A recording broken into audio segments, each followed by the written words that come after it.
আসসালামু আলাইকুম গাইস, কেমন আছেন সবাই? তো নিয়ে চলে আসলাম কালো জাদু গল্প। এই কালো জাদু গল্পে নিপার গল্প এবং হামিদের গল্প রয়েছে। তো চলুন আর কথা না বাড়িয়ে নিপার গল্পে যাওয়া যাক। তো নিপা যেভাবে লিখেছে আমি ঠিক ওইভাবে বলার চেষ্টা করছি। আসসালামু আলাইকুম সুমন ভাই, আমি নিপা। আমার জীবনের সবচেয়ে বড় ভুল করেছি আমি আমার এক্স বয়ফ্রেন্ড রাফিকে ছেড়ে। কিন্তু সত্যটা কি সবাই জানেন? প্রকৃতপক্ষে আমার নাম নিপা নয়, আমার নাম ভিন্ন কিছু। যেহেতু রাফি তার জীবনের সাথে কিছু ক্রাইমে জড়িয়ে পড়েছে, তাই আমিও চাই সবার মূল পরিচয় প্রকাশ না হোক। অনেকেই হয়তো কালো জাদুর অভিশপ্ত বই গল্প থেকে রাফির জীবনচক্র শুনেছেন, কিন্তু আমার দিকটা কেউ জানে না। আজকে আমি আমার সাথে ঘটে যাওয়া মূল ঘটনা বলতে চাই। ঘটনার সূত্রপাত হয় 2023 সালের জুলাই মাসের 15 তারিখ থেকে। বাড়ি থেকে আমাকে কল দিয়ে জানানো হয় আমার জন্য একটা ছেলে দেখা হয়েছে। আমি মা বাবার মুখের উপর না করে দিয়েছিলাম। ওনারা খুব ভালো করেই জানতেন আমার সাথে রাফির সম্পর্ক দীর্ঘ সময় ধরে রয়েছে। সেদিন মা বাবা আমাকে আর তেমন একটা চাপ দেননি। আমি ওনাদেরকে না বলার পর ওনারা ব্যাপারটা যেন আমলেই নেননি। সবকিছু আবার স্বাভাবিকভাবেই চলছিল। কিন্তু এর ঠিক 5 দিন পর, অর্থাৎ জুলাই মাসের 20 তারিখের পর থেকে আমার সাথে কিছু অস্বাভাবিক ঘটনা ঘটতে শুরু করে। রাতে যখন আমি হোস্টেলে ফিরতাম, তখন মনে হতো আমার আশেপাশে কেউ একজন আছে। সবগুলোই নিতান্ত মনের ভয় ভেবে আমি এড়িয়ে গিয়েছিলাম। কিন্তু আসলে আমি জানতাম না আমার জীবনের মোড় এখান থেকেই ঘুরে যাবে। হোস্টেলে আসার পর যখন আমি রাতে ঘুমানোর প্রস্তুতি নিচ্ছিলাম, তখনও মনে হচ্ছিল আমার রুমের মধ্যে আমি ছাড়াও কেউ একজন রয়েছে। আমি তাকে খুবই স্পষ্ট অনুভব করছিলাম, কিন্তু আমি কাউকে স্পষ্ট দেখতে পাইনি। হোস্টেলে আমার সাথে আরো 2জন মেয়ে থাকে। একজন অনেক বেশি বই পড়ুয়া, সে যেন পড়ে না, সারা রাত ধরেই টেবিলের মধ্যে বই নিয়ে বসে থাকে। আর অন্য যে মেয়েটি ছিল তার নাম রেহানা, সে দ্রুত ঘুমিয়ে যেত। আমার সাথে যেসব অস্বাভাবিক ঘটনা ঘটে যাচ্ছিল সেটি আমি তখনও মনের ভুল ভেবেই তাদের কাছে শেয়ার করিনি। কিন্তু সেই রাতটায় যখন আমি ঘুমিয়ে পড়েছিলাম, এরপর আমার সাথে আর অস্বাভাবিক কিছুই হয়নি। অর্থাৎ আমি ওই কালো ছায়াটিকে আর অনুভব করতে পারিনি। তবে আমি জানতাম না আমার অনুভব করার শক্তিটাই হারিয়ে গিয়েছিল। পরের দিন সকালে যখন রাফির সাথে আমার দেখা হয়, তখন রাফিকে আমার কেমন যেন একটা মনে হচ্ছিল। বারবার মনে হতে লাগলো এ তো আমার সেই রাফি নয় যাকে আমি গত 8 বছর ধরে ভালোবেসে এসেছিলাম। রাফির চেহারাতেই সেই পুরাতন মায়ের চিহ্ন আমি খুঁজে পাচ্ছিলাম না। তাকে আমার অনেকটাই অচেনা মনে হতে লাগলো। রাফি যখন আমাকে ঝালমুড়ি খাওয়ানোর জন্য রাস্তার পাশের ঝালমুড়ির দোকানটায় নিয়ে যাই, তখন আমার মনে হচ্ছিল আমি একটা অচেনা ছেলের পেছন পেছন হাঁটছি। শুধু এইটুকুতেই সীমাবদ্ধ ছিল না, রাফি যখন আমার হাত স্পর্শ করত, তখন আমার কাছে অনেকটাই বিরক্ত লাগতে শুরু করে। ওর স্পর্শে সেই আগের অনুভূতিটা আমি খুঁজে পাচ্ছিলাম না। ওর চোখের দিকে তাকালে আমার কেমন যেন একটা ভয় লাগছিল। তবুও ভালোবাসার মানুষ, তাই অনিচ্ছাকৃতভাবে তার সাথে আমি দিন কাটাতে লাগলাম। কিন্তু দিন দিন রাফিকে আমার অন্যরকম মনে হতে লাগলো। আরো 2-3 দিন কেটে যাওয়ার পর রাফির চেহারাতে আমি একটি ভয়ঙ্কর দৃশ্য দেখতে পাই। কলেজ ফাঁকি দিয়ে যখন আমি ওর সাথে ডিএসসির মোড়ে চায়ের আড্ডা দিচ্ছিলাম, তখন আচমকা তার চেহারা দেখে আমি ভয় পেয়ে যাই। এক মুহূর্তের জন্য রাফির চেহারাতে আমি একটি ভয়ঙ্কর চেহারা দেখি। একজন কালো কুচকুচে লোক। তার চেহারা দেখলে মানুষ মুহূর্তে জ্ঞান হারাবে। আমারও সেটির ব্যতিক্রম হয়নি। রাফির চেহারাতে সেই ভিন্ন ভয়ঙ্কর চেহারা দেখে আমি কয়েক মিনিটের জন্য জ্ঞান হারাই। যখন আমার জ্ঞান ফিরে আসে, তখন আমি রাফিকে স্বাভাবিকভাবেই দেখতে পাই। তাকে আর বলার সাহস হয়নি যে আমি কি দেখেছিলাম, কারণ আমার সাথে অতিপ্রাকৃতিক ঘটনা ঘটে যাচ্ছে। এগুলো রাফি হেসে উড়িয়ে দেয় কিনা সেই ভয়ে তাকে আর কিছুই বলিনি। কিন্তু রাফিকে আমার নিতান্তই ভয় লাগতে শুরু করে। আগস্ট মাসের 3 তারিখে আমার বাড়ি থেকে আমাকে কল দেওয়া হয়। আমার মা বাবা আমার জন্য একটি পাত্র দেখেছেন। ছেলের বিদেশে ব্যবসা রয়েছে, দেশে এসেছে বিয়ে করার জন্য। মা বাবার মুখে ওই ছেলের প্রস্তাব শুনে আমি রাজি হয়ে যাই। এদিকে রাফিকেও আমার দিন দিন ভয় লাগতে থাকে। রাফির থেকে দ্রুত সরে যাওয়া আমার জন্য যেন একটা লড়াইয়ে পরিণত হয়েছে। আমি আর চারপাশ না ভেবে গ্রামের বাড়ি চলে যাই, রাফিকে কিছু না জানিয়ে। গ্রামের বাড়ি যাওয়ার পর ওই ছেলেটার ছবি দেখানো হয় আমাকে। ছেলেটাকে প্রথম দেখায় আমি এক প্রকার দুর্বল হয়ে গিয়েছিলাম। আমার মনে হচ্ছিল জীবনসঙ্গী হিসেবে এই ছেলেটাই আমার জন্য পারফেক্ট। সত্যি বলতে তখনও আমি রাফিকে ভয় পাচ্ছিলাম। ওর নামটাও যখন শুনতাম, তখনই আমার ভিতরে ভয়ের অনুভূতি উপলব্ধি করতে পারতাম। আমার সাথে বিয়ে ঠিক করা ছেলেটি দেখা করে। উনি আমাদের বাড়িতেই এসেছিলেন। ছেলেটিকে দেখে আমার মন তার উপর পড়ে যায়। এক মুহূর্তের জন্য রাফির প্রতি আমার যে ভালোবাসা ছিল সেটি সম্পূর্ণ উধাও হয়ে যায়। পাত্রপক্ষ আমাকে দেখে যখন চলে গেল, তখন আমার মা বাবা আমাকে রাফির ব্যাপারে জিজ্ঞাসাবাদ করে। আমিও আমার মা বাবাকে রাফির ব্যাপারে সম্পূর্ণ ঘটনা খুলে বলি। ওনারা আমাকে বললেন ওই ছেলেটা তোর জন্য পারফেক্ট না। ওই ছেলে এখনো পড়াশোনা করে যাচ্ছে, তার কোনো চাকরি বা ইনকামের রাস্তা নেই। বিয়ের পর তোকে না খেয়ে থাকতে হবে। তাছাড়া আল্লাহ যা করে ভালোর জন্যই করে। হয়তো রাফি তোর জন্য পারফেক্ট না বলেই তার চেহারায় আল্লাহ শয়তানের রূপ দেখাচ্ছিল। মা বাবার মুখে এমন কথা শুনে আমিও গলে যাই।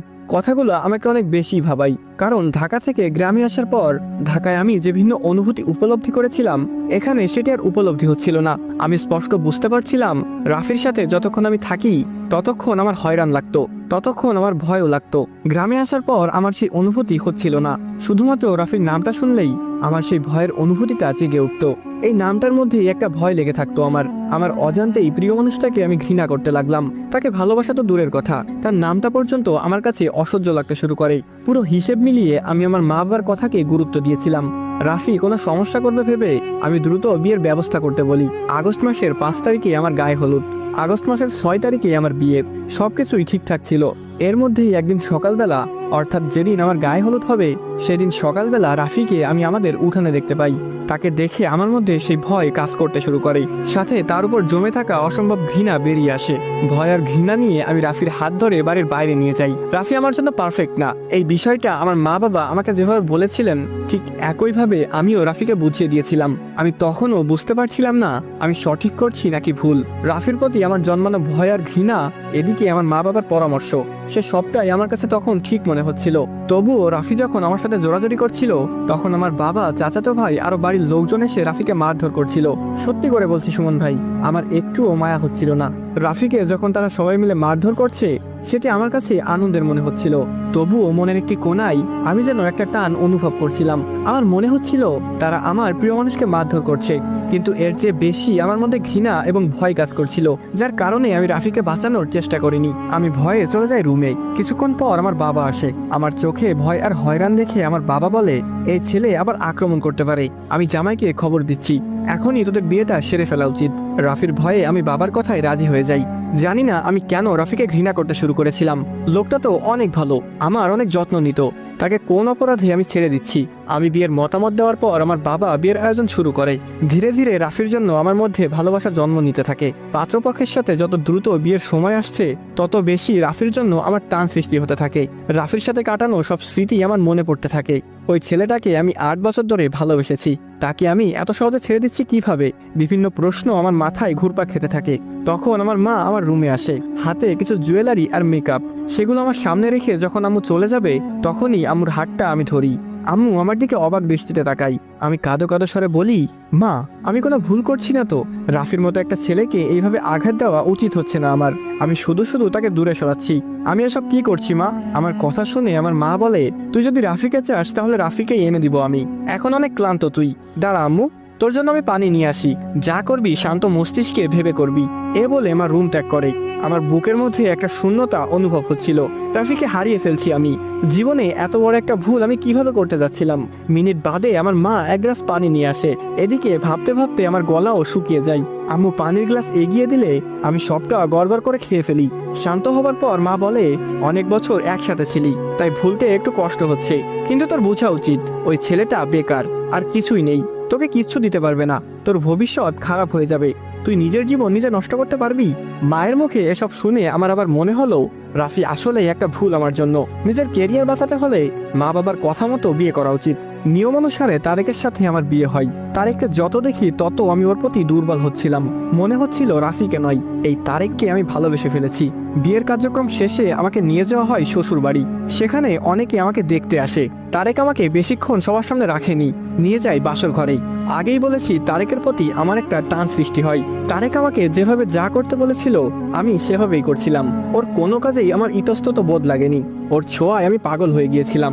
শেষমেশ আমাদের মধ্যে মিলন শুরু হয়। কয়েক মিনিট যেতেই দরজায় সজোরে আঘাত করে কেউ। আমি সহ তারেক লাফ দিয়ে উঠি। তারেক দ্রুত তার প্যান্ট পরে নাই। আমি রাফিকে দেখেই ভয়ে কাঠ হয়ে যাই। ওর হাতে একটা লোহার পাইপ ছিল, দেখে মনে হচ্ছে আমাকে খুন করতে এসেছে। কোনোভাবে কাঁথা টেনে আমি গা চাপাই আর চিৎকার শুরু করি, কিন্তু রাফি লোহার পাইপ হাতে দাঁড়িয়েছিল। ওর অশ্রুজল গড়িয়ে পড়ছে। আমাকে সে কেমন একটা দৃষ্টিতে দেখে যাচ্ছিল। আমার কাছে রাফিকে একটা পাগল মনে হতে থাকে। এর কিছুক্ষণ পর পুলিশ আসে আমাদের বাড়ি। ওনারা রাফিকে টেনে হিসেবে নিয়ে যেতে থাকে। আমি রাফির দিকে তখনও তাকিয়েছিলাম। সে আমার চোখ থেকে এক মুহূর্তের জন্যও দৃষ্টি সরায়নি। রাফিকে নিয়ে যাওয়ার পর তারেক আবার দরজা লক করে দেয়।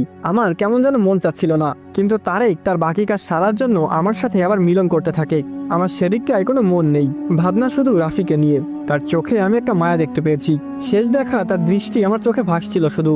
এসব ভাবতে ভাবতে কখন আমার নিজের চোখ দিয়ে অশ্রু ঝরতে থাকে তা আমি বুঝতে পারিনি। তারেক তার কাজ শেষ করে আমার পাশে শুয়ে পড়ে। আমার মাথাটা ঝিরঝির করছিল, মস্তিষ্কে এত বেশি প্রেসার পড়ে যে আমি ওইভাবেই হুঁশ হারাই। তো যারা পুরো গল্প একসাথে শুনতে চান তারা চাইলে আমার ইউটিউবে গিয়ে দেখে আসতে পারেন। সেখানে পুরো গল্প একসাথে আপলোড করা হয়েছে। আমার ইউটিউব চ্যানেলের লিংক আমার টিকটক আইডির বায়োতে দেওয়া আছে, আপনারা চাইলে সেখান থেকে গিয়ে দেখে আসতে পারেন। এবং আমার ইউটিউব চ্যানেলটি অবশ্যই সাবস্ক্রাইব করে রাখতে পারেন। যারা টিকটক থেকে দেখছেন তারা লাইক কমেন্টের পাশাপাশি একটু বেশি